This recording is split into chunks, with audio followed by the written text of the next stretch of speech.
¿Alguna pregunta? Vamos a empezar ahora entonces con la embriología del aparato digestivo. Embriología, ya saben que tenemos que estudiar embriología, histología, anatomía y fisiología.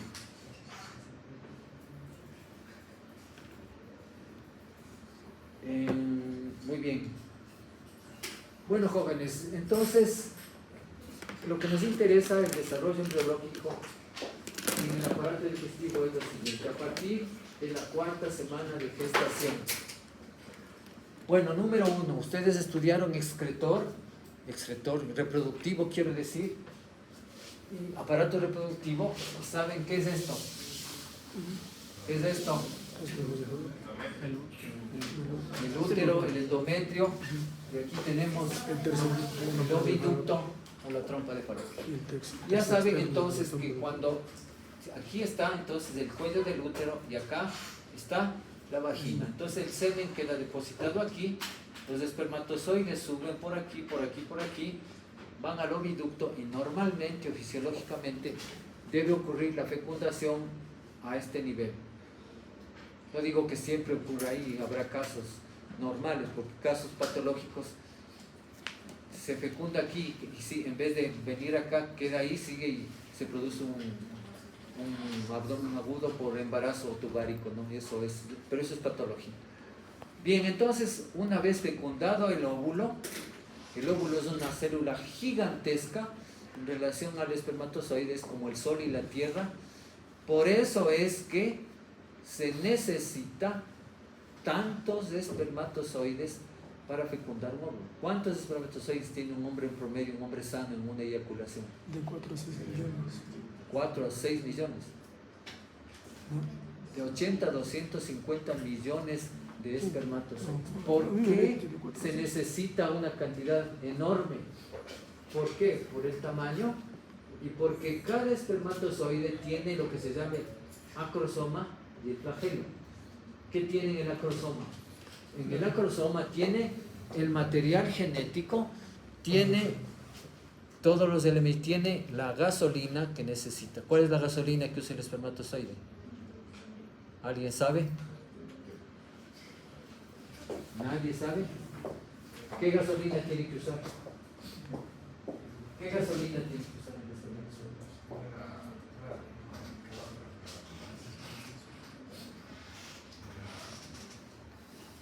¿Qué gasolina? A ver, casi. No exactamente la glucosa, la fructosa. La fructosa es un monosacárido que de preferencia utiliza el espermatozoide. ¿Para qué? Para tener energía y generar ATP y bla bla bla.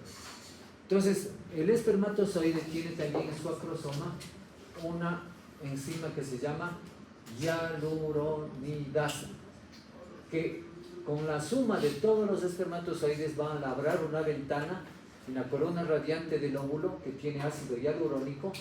La hialuronidasa de cada espermatozoide permite labrar una ventana y por esa ventana entra ¿quién?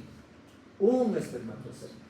Generalmente, a veces 2, 3, 4, 5, 6, 7, pero generalmente uno.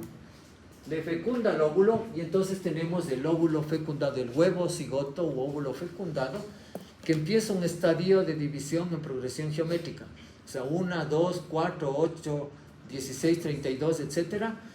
Y va creciendo hasta que al día 3 se conforma una estructura que parece una mora, se llama mórula. Al día 5 desarrolla una cavidad y luego viene acá y se incrusta, se implanta en el endometrio, que es rico en nutrientes, glucógeno, sangre, etc. Y continúa hacia el día 6 o 7 de la fecundación, continúa su desarrollo.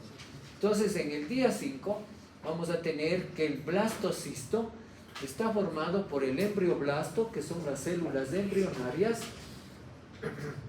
o sea, las células del embrión, y el trofoblasto, que es la estructura a partir de la cual se forma la placenta. Miren, aquí está entonces el blastocisto implantado. Este es el endometrio. Aquí están las arterias espirales, que son ramas de la arteria uterina, y proveen todos los nutrientes para que se siga desarrollando. Semana 2, a los días 8 y 9, vemos que acá empieza a desarrollarse ya las capas celulares propias de las capas embrionarias, que son el epiblasto y el hipoblasto, ¿no? Que darán origen posteriormente al ectodermo y al endodermo. Entonces se forma, además, busquen periodo somítico, busquen rápido, periodo somítico.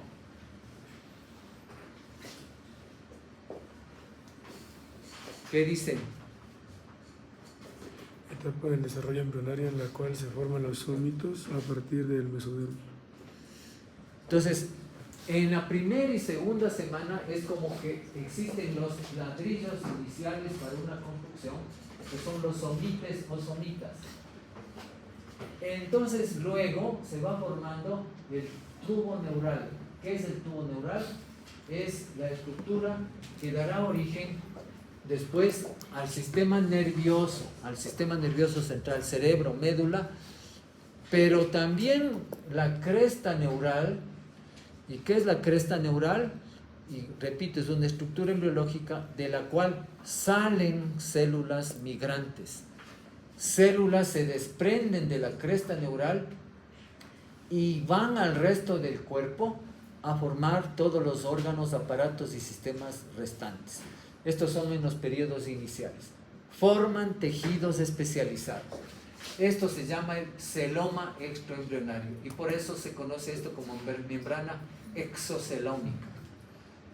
Ahora lo que nos interesa es lo que está en color amarillo. Miren ustedes. Lo que nos va a interesar por ahora, lo que está en amarillo, es lo que se conoce como intestino primitivo embrionario. Intestino primitivo embrionario. Entonces miren, a la tercera semana el embrión tiene medio milímetro de diámetro y se ha formado primero el disco bilaminar. ¿Qué quiere decir disco bilaminar? Dos capas, dos láminas, ectodermo y mesodermo. Ectodermo capa externa, endodermo capa interna y mesodermo capa media, ¿no? Posteriormente se añade el endodermo y se forma el disco trilaminar. Entonces repito, reparen en esta capa de células, esta capa amarilla, que es lo que constituye el intestino primitivo. Entonces, a manera de ejemplo les voy a mencionar, del ectodermo se desarrollan como ejemplo todas estas estructuras, pero yo puse esta flecha para que reparen lo que nos interesa ahora. Boca, ano, esmalte dental. Mesodermo, ya les voy a explicar, y endodermo, miren, aquí lo que está en rojo. Aparato digestivo, aquí.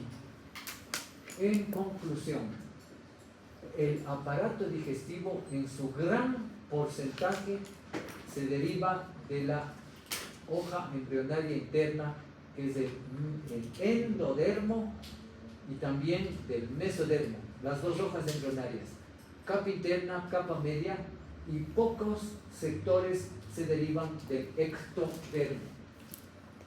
Para que ustedes recuerden, les menciono lo siguiente: del ectodermo se derivan algunas estructuras que están en los extremos del tubo digestivo. ¿Cuáles son los extremos del tubo digestivo? Boca. Muy bien.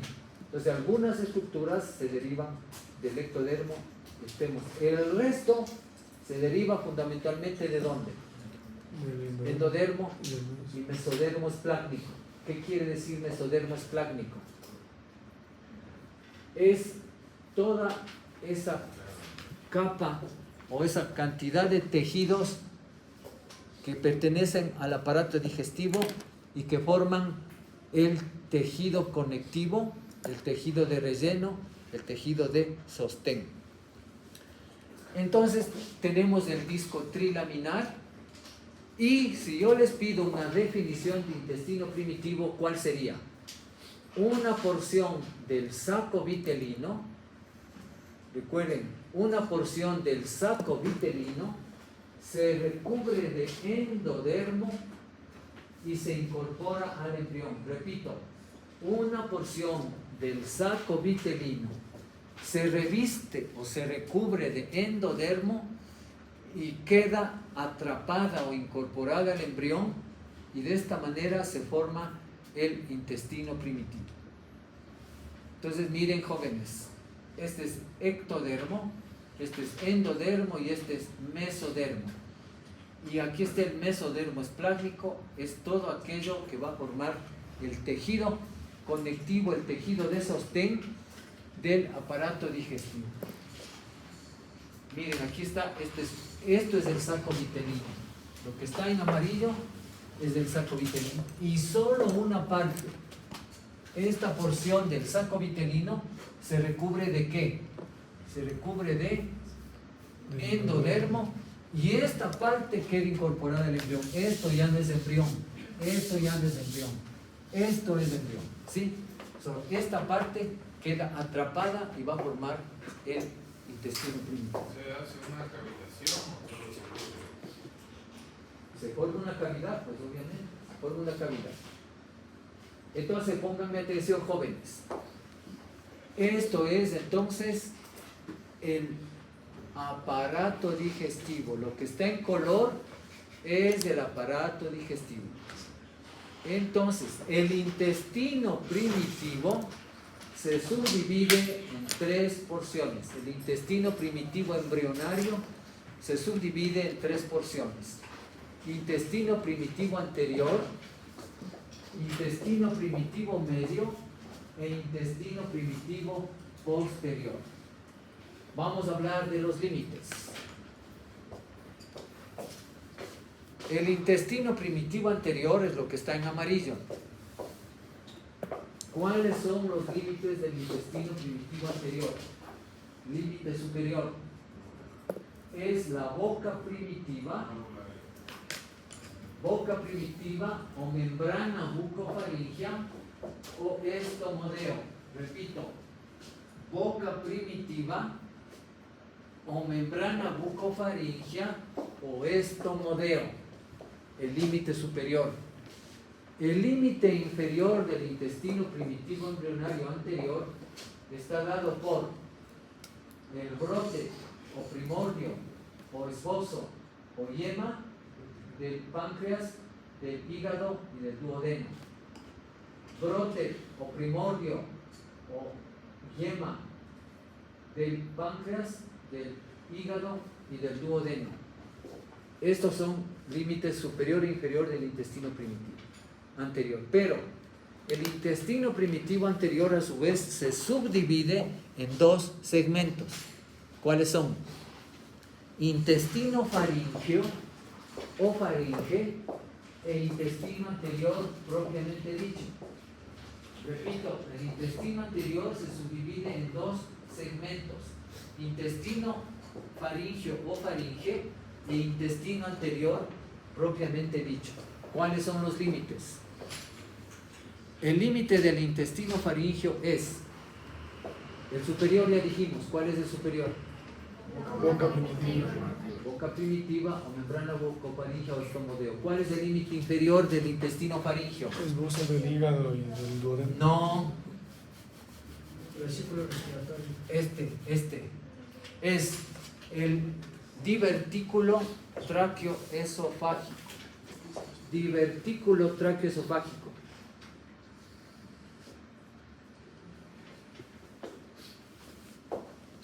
¿Qué pasa? ¿Qué duda tienes? ¿Está claro? ¿Está todo bien? Ok. ¿Qué es un divertículo? Es lo que está en color lila. ¿Qué es? Van a aprender muchos términos, palabras nuevas. ¿Qué es un divertículo? Busquen rápido divertículo. Con B pequeña. ¿Qué dice?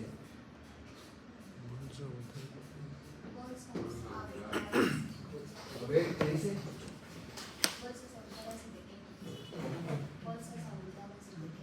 Bolsas abultadas y pequeñas. Propias del crecimiento. muy bien. Entonces un divertículo es una evaginación, una protrusión, una evaginación, una proyección de un conducto. ¿Me entienden? Una protrusión, proyección o evaginación de un conducto. Ya hablaremos más adelante. Hay divertículos fisiológicos y patológicos. Este es un divertículo fisiológico, divertículo traqueosofágico. Si les digo traqueosofágico, ¿a qué dará origen? A la tráquea y a los pulmones. O sea, aunque les parezca curioso, el aparato respiratorio ¿de quién nace? Del intestino primitivo. Se desarrolla originalmente. Luego, obviamente, se separan y cada quien va por su lado normalmente. Ya les mencionaré algunos casos de patología, aunque no vemos patología ahora, pero les mencionaré. Entonces tenemos ¿cuáles eran los límites del divertículo del intestino faríngeo? Estomodeo y divertículo traqueosofágico. ¿Cuáles son los límites del intestino anterior propiamente dicho? Por arriba, divertículo traqueosofágico, y por debajo. ¿Por debajo quién? El brote del páncreas, duodeno e hígado, primordio. ¿Qué significa primordio? Es como cuando una fruta recién está creciendo en la rama, ¿me entienden? Eso es primordio. Vamos al intestino medio. ¿Cuál es el límite superior del intestino medio? Brote del primordio, del páncreas y del duodeno. ¿Y cuál es el límite inferior? La unión de los dos tercios derechos con el tercio izquierdo del colon transverso. Unión de los dos tercios derechos con el tercio izquierdo del colon transverso. Todo eso es intestino primitivo medio. Y finalmente tenemos el intestino primitivo posterior. ¿Cuál es el límite? Por arriba, la unión de los dos tercios derechos con el tercio izquierdo del colon transverso, y por debajo y el final, la membrana cloacal o proctodeo o ano primitivo. Esa es entonces la configuración del intestino. Otro dato importante, el intestino, entonces, miren, el intestino está íntimamente relacionado ¿con quién? ¿Qué será esto?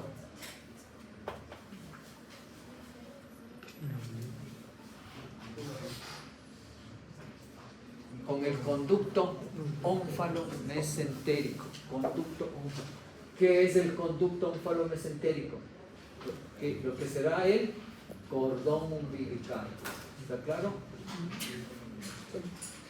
¿Qué hay en el conducto ónfalo-mesentérico o en el cordón umbilical? ¿Qué hay?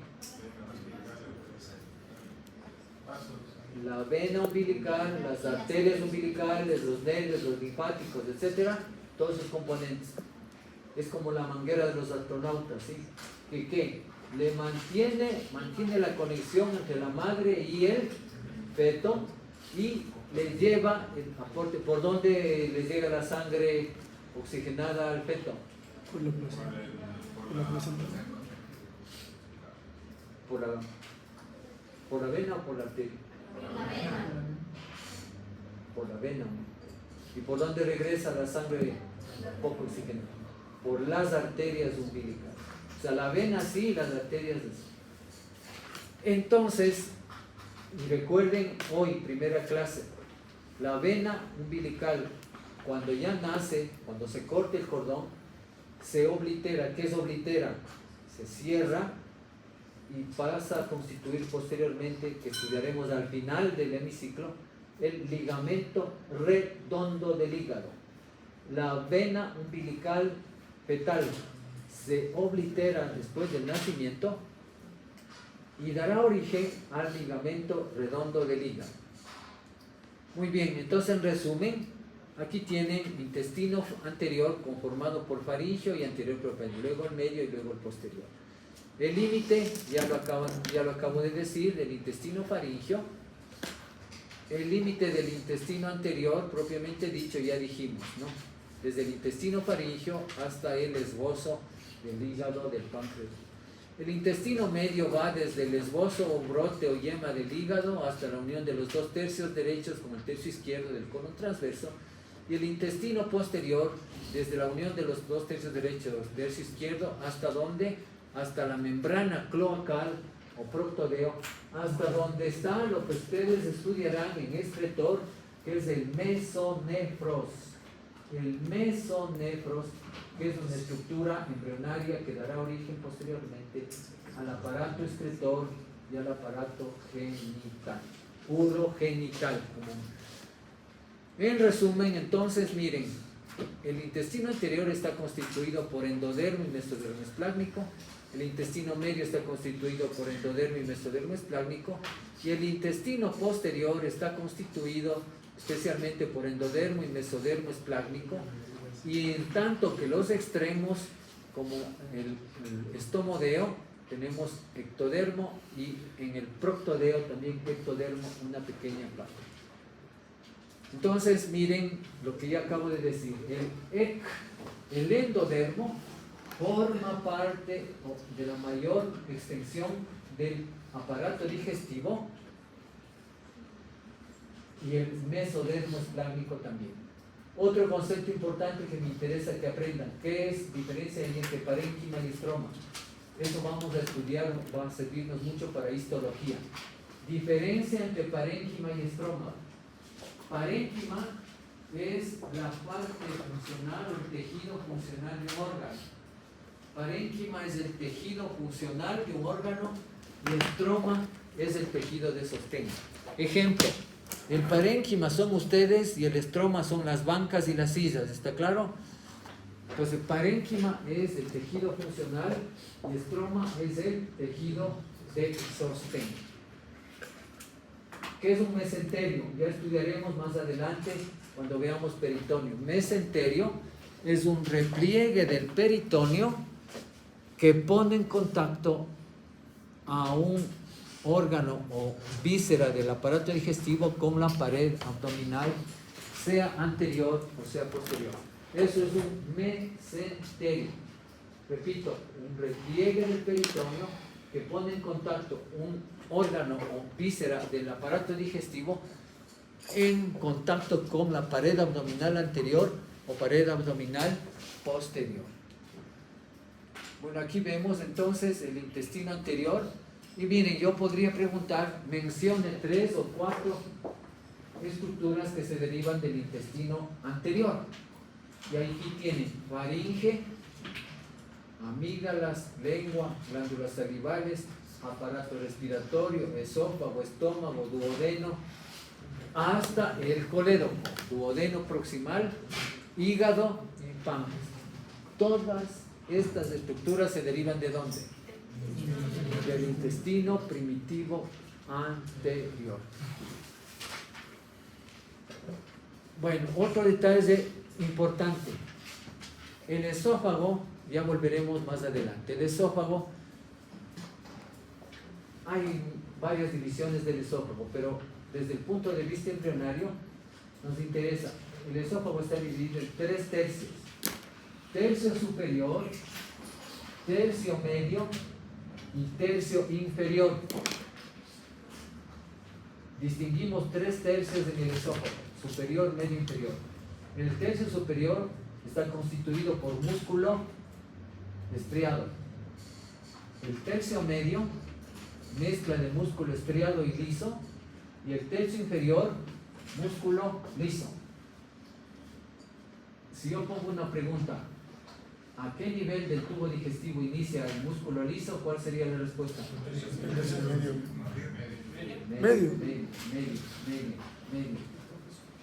torácico sería como la referencia. Así es. Bueno, aquí está. Entonces, miren, jóvenes, otro dato.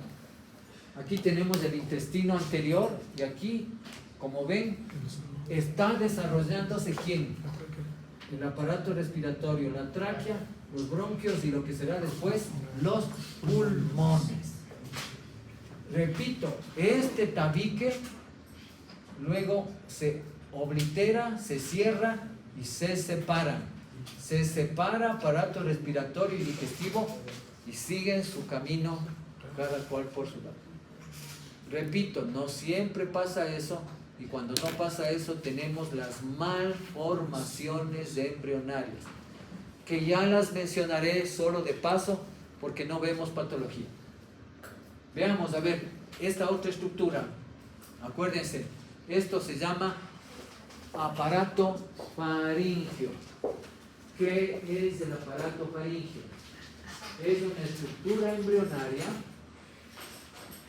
que da origen a los tejidos de la cara, el cuello, el cráneo. ¿Qué es, repito, el aparato faríngeo? Es la estructura embrionaria que dará origen a los tejidos de la cara, el cuello, el cráneo. El aparato faríngeo está constituido ¿por qué? Por los arcos faríngeos. ¿Que son cuántos? 6. Pero los más importantes son 4, porque el quinto y el sexto usualmente degeneran o son poco desarrollados. Además de los arcos faríngeos tenemos las bolsas faríngeas, las hendiduras faríngeas, que ya volveremos un poco con eso.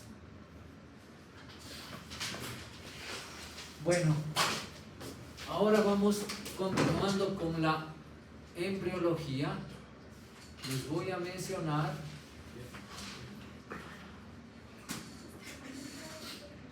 a ver, vamos a acá.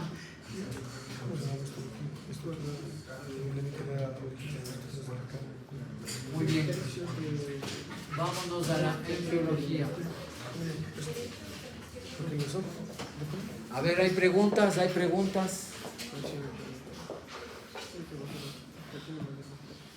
¿Se entiende lo que explico? Si hay dudas, me dicen. Sigamos entonces con la embriología. Ya vimos en general, ahora vamos a la embriología de la cavidad oral. Miren, a qué edad gestacional empiezan a desarrollarse las estructuras de la cavidad oral. Al mes aproximadamente.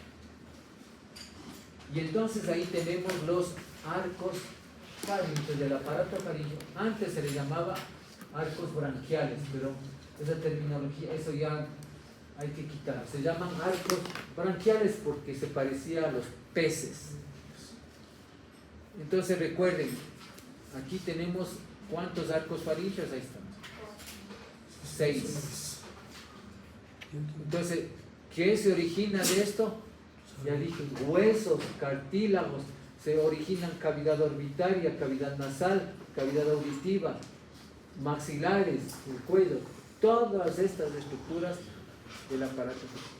Y entonces miren, a la cuarta y quinta semana empiezan a formarse los tejidos de la cara, se forma lo que se conoce como estomodeo o boca primitiva, y miren cómo es el embrión de 4 semanas. Mide 3.5 milímetros, o sea, menos de medio centímetro. A la quinta semana mide 6.5 milímetros. Y miren que aquí ya se esbozan las distintas cavidades. Cavidades orbitarias, cavidad nasal, cavidad oral, maxilares, y acá viene ya el cuello, hueso yoides. Aquí está otra imagen de los arcos faríngeos cortados. Miren, entonces, a la quinta semana, 9 milímetros, casi 1 centímetro. A la sexta semana, 12 milímetros.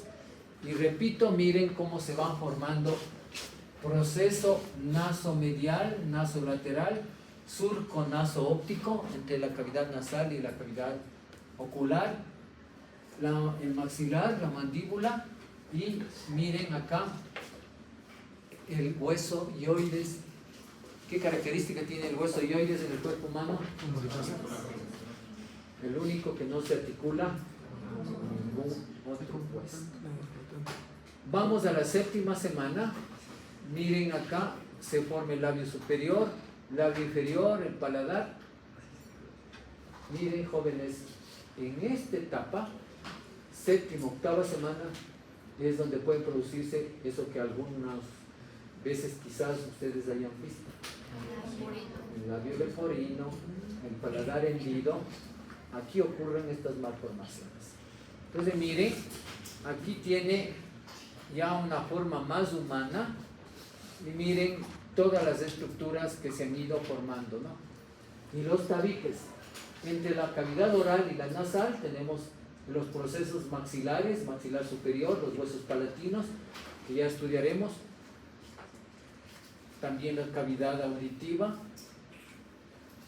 Y ahora vamos a ver qué pasa con las piezas dentales. Las piezas dentales empiezan a desarrollarse a partir de la lámina dental. ¿Qué es la lámina dental? Es un tejido epitelial que recubre al hueso y que dará origen a los dientes posteriormente.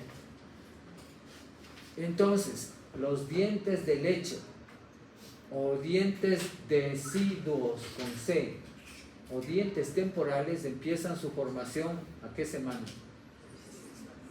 De sexta y séptima empiezan a formarse los dientes de leche. Empieza a crecer así, como el brote o yema dental. Brote o yema o primordio dental. Y vamos a distinguir tres etapas. Son más, pero yo les doy estas básicas. Tres etapas en la formación de una pieza dental, que son la etapa de brote o yema, la etapa de casquete y la etapa de campana. Brote, casquete, campana. En la etapa de brote es como que se esboza todavía la pieza dental. En la etapa de casquete se llama así, o casco, porque adopta como la forma de un gorro. Y en la etapa de campana, como el nombre lo dice, va adquiriendo una cavidad en su interior. Y la etapa de campana puede ser campana temprana y campana tardía. Como ustedes ven, en la etapa de campana ya se va formando la cavidad. ¿Qué cavidad? Como ya estudiaremos, la cavidad pulpar, la pulpa dental. ¿Qué hay en la pulpa dental? Vasos, nervios, linfáticos, todo lo que mantiene la vitalidad de la pieza. Entonces repito, brote, casquete y campana. Entonces miren, aquí sigue creciendo, va adquiriendo poco a poco su cavidad para terminar finalmente en etapa que ven acá, ¿no? De campana. Otro detalle importante, miren, se tienen que desarrollar simultáneamente la pieza dental, los huesos, las encías tienen un desarrollo sincrónico, armónico. Normalmente, repito, hay muchas malformaciones que se ven en la patología, ¿sí? De huesos, de dientes, de todas las estructuras. Pero insisto, ahora no estamos viendo patología. En resumen, ¿a qué edad gestacional termina la formación de los dientes de leche? A la semana 16, cuarto mes de gestación, termina la formación de los dientes de leche. Están listos. ¿Y qué sucede a la semana 16? Empieza la formación de los dientes definitivos o permanentes. A veces puede imaginarse que recién se empieza a formar después del nacimiento. No, al cuarto mes de gestación ya se inicia la formación de los dientes permanentes. De manera que cuando un niño nace, miren aquí simultáneo el diente y el hueso, entonces los dientes permanentes empiezan al cuarto mes, de manera que al terminar el desarrollo y nace el bebé, ya viene con el doble juego, con una doble dentición. Dientes deciduos o de leche y dientes permanentes. ¿Sí? Es decir, como ustedes saben, luego de que empiezan a perder, a caerse ya los dientes de leche, salen inmediatamente porque ya están formados. Entonces tenemos esos doble juegos. Alguien se haría acreedor al Premio Nobel de Medicina, yo supongo, como hay gente que ha investigado si con ingeniería genética lográramos una modificación que nos permita tener una tercera, cuarta, quinta dentición, ¿no? Qué maravilla sería. Hay gente que ha hecho intentos, pero todavía no se tiene. Para programar, aquí en vez de tener solo 2 denticiones, haya una, más 3, 4, etc. Muy bien, ¿preguntas hasta aquí? Entonces vamos a continuar revisando la parte que corresponde a la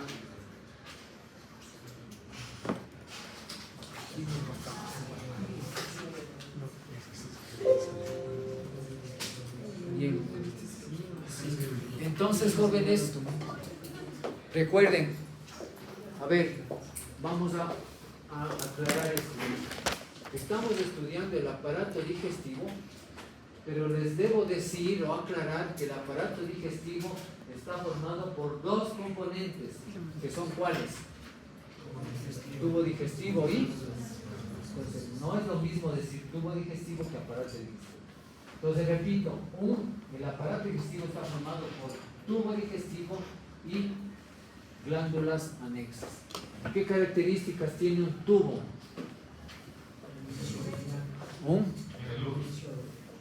Es una estructura cilíndrica que tiene un extremo, otro extremo, una cavidad o luz. Muy bien. ¿Cuál es el extremo superior del tubo digestivo? ¿El extremo inferior? Ok. Y tiene sus conexiones, como ya veremos. Entonces, el tubo digestivo está formado por vísceras. ¿Qué es una víscera? La estructura hueca. ¿Cuáles son? Boca, faringe, esófago, estómago, intestino. Puede ser delgado y grueso. El delgado se divide en, y el grueso, ciego y apéndice, colon ascendente, transverso, descendente, sigmoide, recto. Muy bien, a su vez, las glándulas anexas son de 3 tipos. ¿Cuáles? Salivales, hígado y páncreas. Las salivales son glándulas de 2 tipos, mayores, parótidas y maxilar sublingual, y menores, labiales, yugales, palatinas, según su localización. El hígado y el páncreas son glándulas importantísimas del cuerpo. ¿De qué tipo de glándulas son? Mixtas. Mixtas, ¿qué quiere decir? De secreción exocrina y endocrina. ¿Qué le diferencia? ¿Qué es una glándula exocrina y endocrina?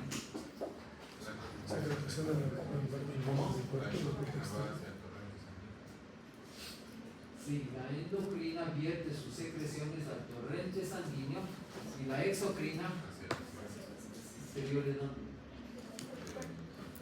cuerpo. Exterior de la glándula. Al exterior de la glándula. Porque si no, podría suceder que me dijeron sus compañeros al exterior del cuerpo. Yo les digo, el riñón es una glándula. ¿Por qué? Porque fabrica orina y la manda fuera del cuerpo. A propósito, ¿qué es la orina? ¿Qué crees que es la orina? Muy bien, es un ultrafiltrado de sangre. La orina es un ultrafiltrado de sangre. ¿Qué quiere decir? El riñón es un órgano filtrador, pasa la sangre y le depura, y lo que se elimina es la clave. Entonces, esa es una glándula endocrina y exocrina. En el caso del hígado, a ver si saben cuál es la secreción exocrina del hígado. ¿No? ¿Cuál dijiste? Muy bien, la bilis. Secreción exocrina del hígado, la bilis. Y la secreción endocrina, eso les dejo como tarea que lean para mañana. Secreción endocrina del... Lean, les voy a ver, ¿quién era el representante de este paralelo? Ya. ¿Tú me haces de acuerdo de preguntar? Yo. Secreción endocrina del hígado. Y vamos al páncreas. ¿Cuál es la secreción exocrina del páncreas? Exocrina. Exocrina. Exocrina. ¿Ven? ¿Quién dijo? Muy bien, el jugo pancreático es la secreción exocrina. ¿Y cuál es la secreción endocrina del hígado?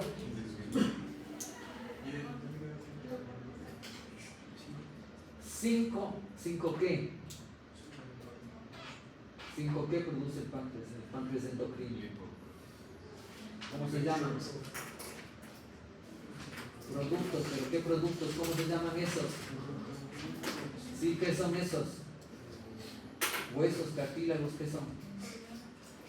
¿Ves? Hormonas. 5 hormonas principales, que son insulina, amilina, glucagón, polipéptido pancreático, grelina. Repito, ya veremos más adelante, pero la secreción endocrina del páncreas está formada por 5 hormonas. Insulina, amilina, glucagón, polipéptido pancreático, somatostatina y grelina.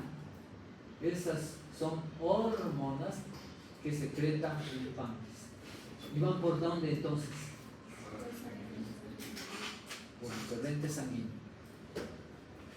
En conclusión, ¿qué hace el aparato digestivo? Es aquel aparato que se encarga de mezclar, triturar, transportar, almacenar, digerir y absorber nutrientes y eliminar desechos. Repito, ¿de qué funciones se encarga el aparato digestivo? Mezclar, triturar, transportar, almacenar, digerir, absorber nutrientes y excretar desechos. Eso hace el aparato digestivo. Continuemos. Entonces ya dije que no es lo mismo aparato que tubo. El tubo digestivo está formado por vísceras. La boca, ¿qué hace la boca? La boca se encarga de recibir, o sea, recibe, acoge los alimentos, degradar, triturar, fragmentar los alimentos, convertirlos en partículas más pequeñas que puedan pasar sin dificultad al resto de segmentos del tubo digestivo. Eso hace la boca en la función digestiva. Tiene otras funciones la boca también. Bien. Y entonces, ¿qué más ocurre en la boca? Inicia la digestión química y mecánica. En la boca inicia la digestión química y mecánica de los alimentos. Mecánica, la que ya dije, masticar, triturar. Y química, ¿por qué? Por la saliva. ¿Qué es la saliva? ¿Qué es la saliva? Sólido, líquido, gaseoso. Es un fluido. Es un fluido que está formado por agua, electrolitos, proteínas, inmunoglobulinas, enzimas. ¿Qué enzimas tiene la boca? La alfa amilasa salival, optialina, ¿y cuál más?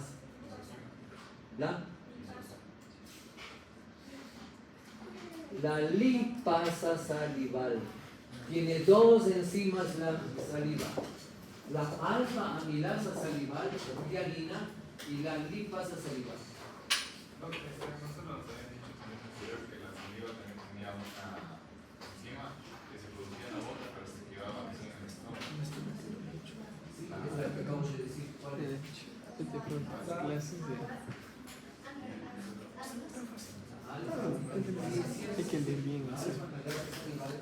Se produce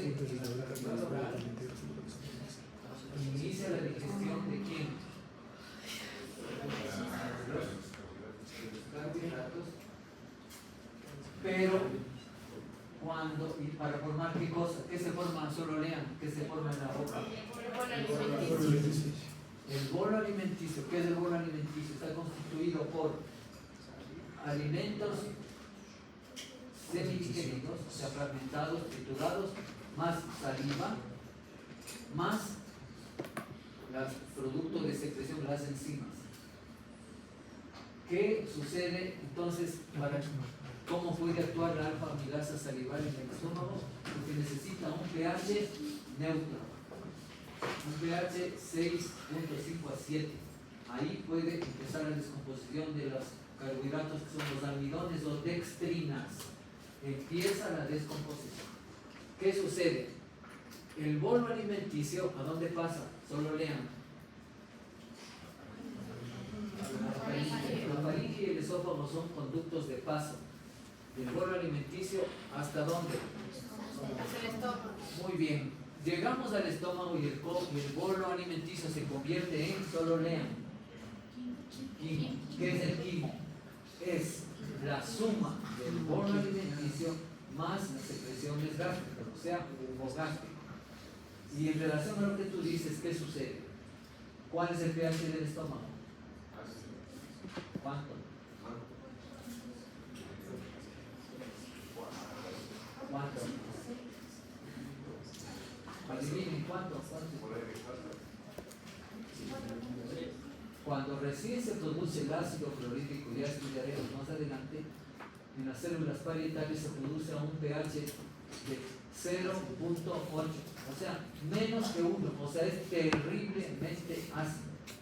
El ácido clorhídrico se produce a un pH de 0.8. Luego, cuando es secretado a la luz del estómago, el pH sube ¿hasta dónde? A 2 o 3. ¿Por qué? Ya estudiaremos. Pero ¿qué pasa con ese pH? Ese pH inactiva a la alfa amilasa porque es ácido. Y la alfa amilasa salival se inactiva a un pH ácido. Y por eso deja de actuar en el estómago. Por lo tanto, si yo les pregunto en algún momento cómo se realiza la digestión de los carbohidratos en el estómago, ¿qué me van a contestar? No hay digestión de los carbohidratos en el estómago. ¿Por qué? Porque el pH ácido le inactiva a la alfa amilasa salival y además ninguna parte del estómago produce ninguna enzima para digerir carbohidratos. ¿Sí? Entonces, ¿dónde continúa la digestión de los carbohidratos?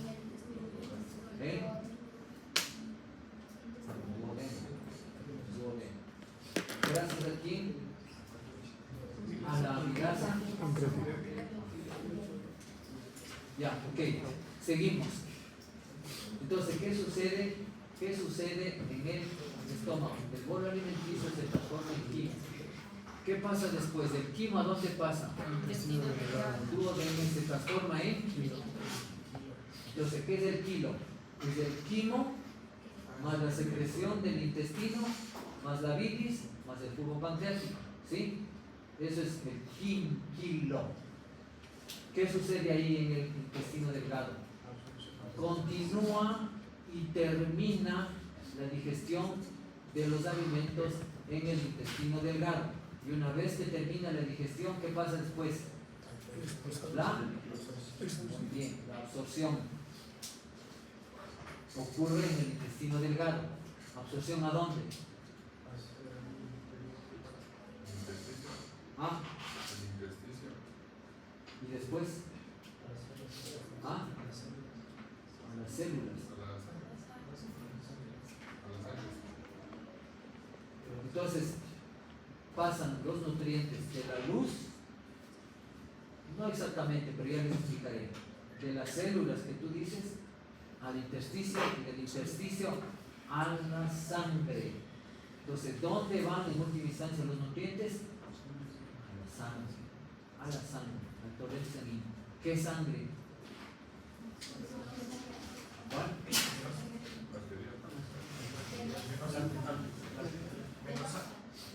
Sí. ¿Cómo se llama esa circulación? Sí, pero tiene un nombre. No. La circulación venosa del intestino tiene un nombre. Bueno, muy Muy bien, circulación portal. Circulación portal, ya veremos por qué. Ok, entonces va el torrente sanguíneo a través de la circulación venosa. ¿A dónde va esa sangre? ¿Del intestino a dónde va? Muy bien. ¿Y del hígado? No, al contrario. Llega al hígado por quién? En la porta. ¿Y sale del hígado? Por las venas suprahepáticas. ¿A dónde van las suprahepáticas? ¿A dónde termina la suprahepática? A la superior. Inferior. Y luego al corazón derecho. Y luego al corazón izquierdo. ¿Y qué pasa después con lo que ya no se absorbió en el intestino delgado? Pasa al intestino grueso. Entonces aquí estamos. Lo que no se absorbió ni se digirió pasa al intestino grueso. ¿Qué hace el intestino grueso? El intestino grueso procesa los residuos no digeridos y los convierte en ¿qué? En bolo fecal. Ahora se llama bolo fecal. El bolo fecal entonces se estructura, se compacta, toma volumen y termina almacenándose ¿en dónde? En el recto. El recto que no es recto, tiene incurvaciones, como ya veremos. Temporalmente se almacena en el recto ¿hasta cuándo? Hasta que pueda ser eliminado en el proceso de la defecación. ¿Ya ven? Facilito aparato digestivo. Entonces, esto es un resumen. Continuamos, lo que ya les dije. Entonces, miren, tenemos la digestión, ya dije, química y mecánica. ¿Dónde empieza la digestión mecánica? En la boca. Gracias a los dientes. Se tritura, se fragmentan en partículas más pequeñas. A su vez, empieza también la digestión química. La digestión química, gracias a las dos enzimas que ya vimos, cumple un papel fundamental en la boca, pero aparte de los dientes, ¿quién? La lengua. ¿Qué es la lengua? Es una pregunta con trampa. ¿Qué es la lengua? Pensarán bien. Sí.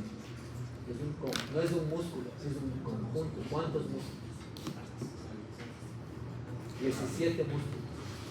17 músculos que le permiten esa gran movilidad.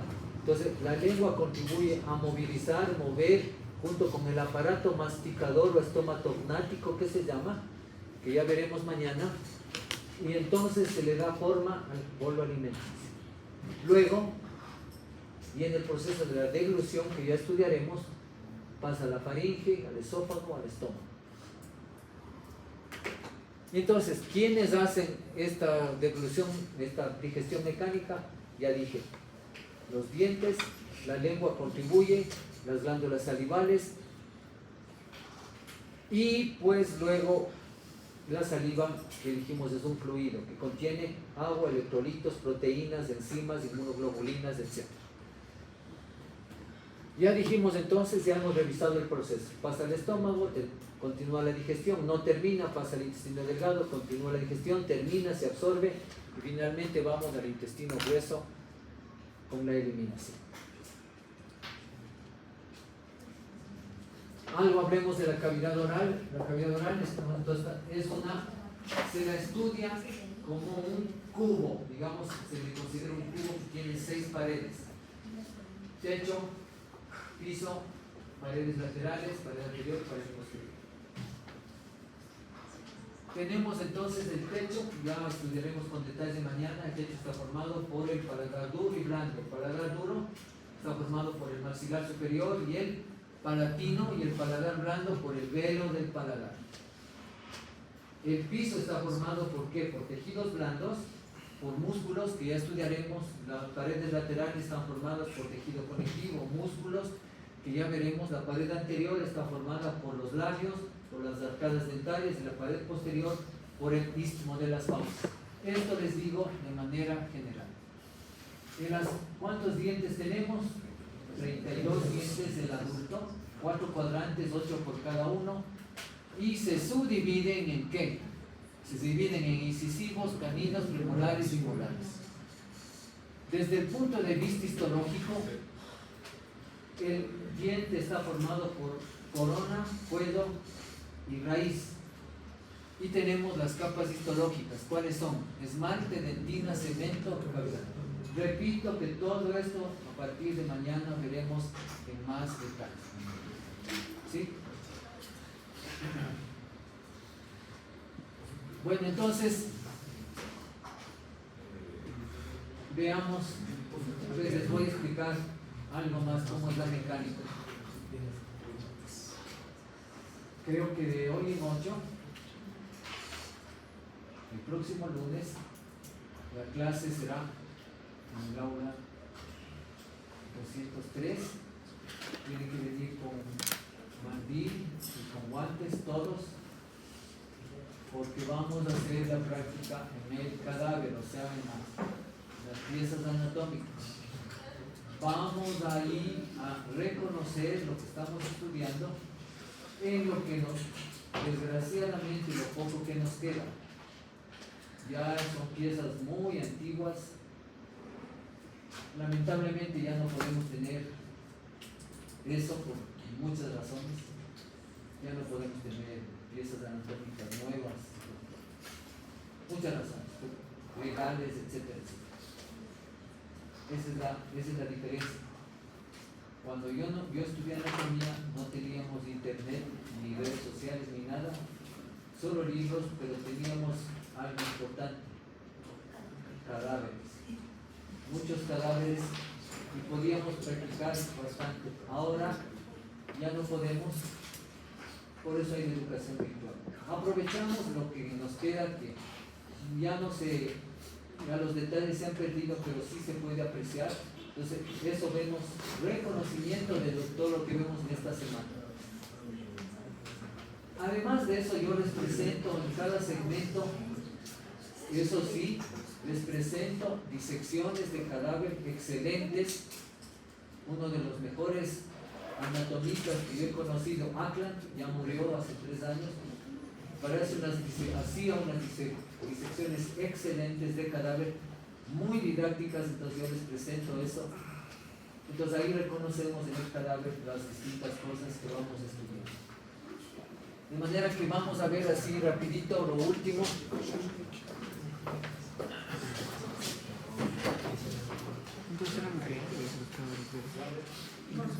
Avancemos y observemos globalmente la cavidad bucal y algunas estructuras importantes estrechamente relacionadas con ella. Observaremos primero la forma y magnitud de la cavidad bucal. Después identificaremos los músculos de las mejillas y los labios. Luego estudiaremos los dientes y por último examinaremos las glándulas salivares. Para entender la forma de la cavidad bucal, así como su extensión, la observaremos en un modelo vivo.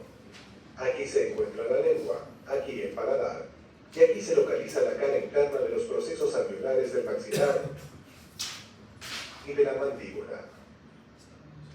Los procesos alveolares del maxilar y la mandíbula, junto con los dientes superiores e inferiores, se proyectan dentro de la cavidad bucal desde arriba y abajo,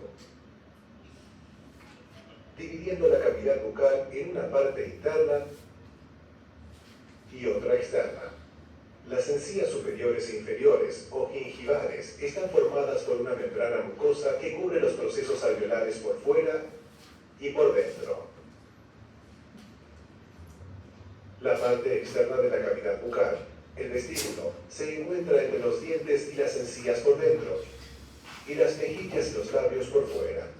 La membrana mucosa de los labios y las mejillas se continúa hacia arriba y hacia abajo con la membrana mucosa de las encías. La parte interna de la cavidad bucal se cierra arriba por el paladar duro y más atrás por el paladar blando, que termina en la úvula aquí detrás. Por debajo, en gran extensión, está limitada parcialmente por la lengua y por la membrana mucosa del suelo de la boca. Para estudiar las características de la parte posterior de la cavidad bucal, observaremos un modelo disecado que ha sido dividido por la línea media. A este modelo le faltan varios dientes. La membrana mucosa que bordea las mejillas discurre medialmente por detrás del último diente molar y se continúa con la membrana mucosa de la parte interna de la cavidad bucal. La parte frontal de la rama de la mandíbula se encuentra aquí. Para observar toda la pared posterior de la cavidad bucal en su extensión, se mueve el paladar blando hacia atrás. Este pliegue en la membrana mucosa que se extiende desde el paladar blando hasta el lado de la lengua es el arco palatogloso. Actúa como un dique, previniendo que el líquido ingerido se escape por el lado de la lengua. Este pliegue menos notable es el arco palatofaringeo. En edades tempranas, este triángulo entre los dos arcos está ocupado por una masa prominente de tejido linfoide, la amígdala. Años después, como en este modelo, la amígdala se atrofia. Aquí se muestra el arco palatogloso en una persona joven. Por detrás se encuentra la amígdala. Se estudiará el paladar blando junto con la bucofaringe al final de esta sección.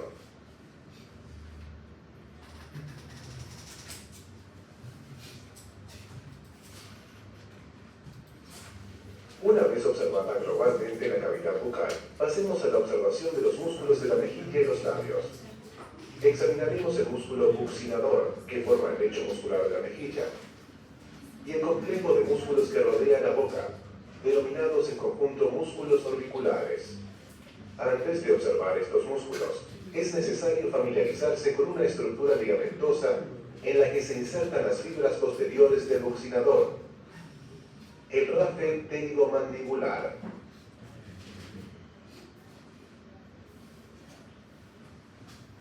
Este, representado por este material, se extiende del gancho del proceso pterigoides a la terminación posterior de la línea miloioidea.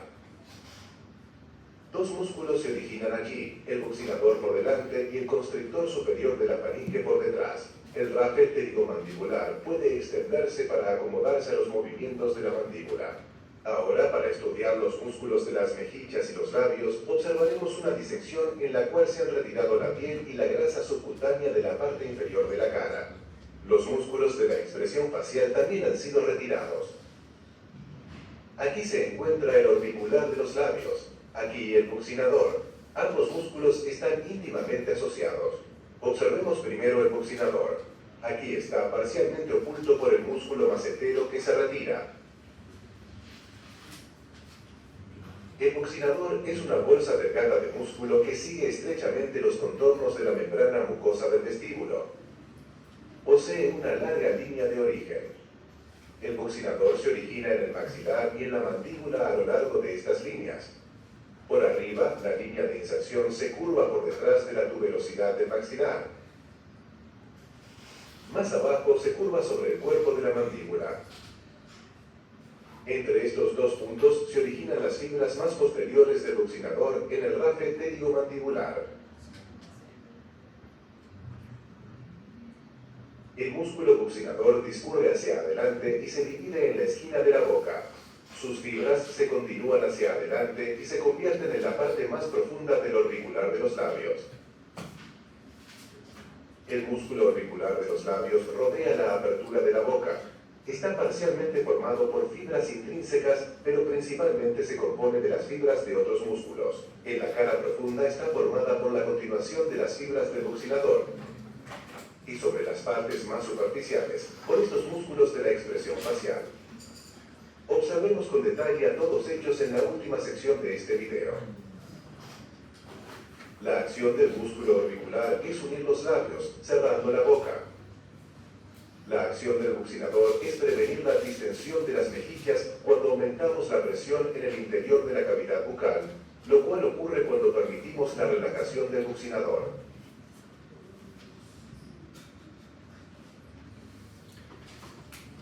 Muy bien.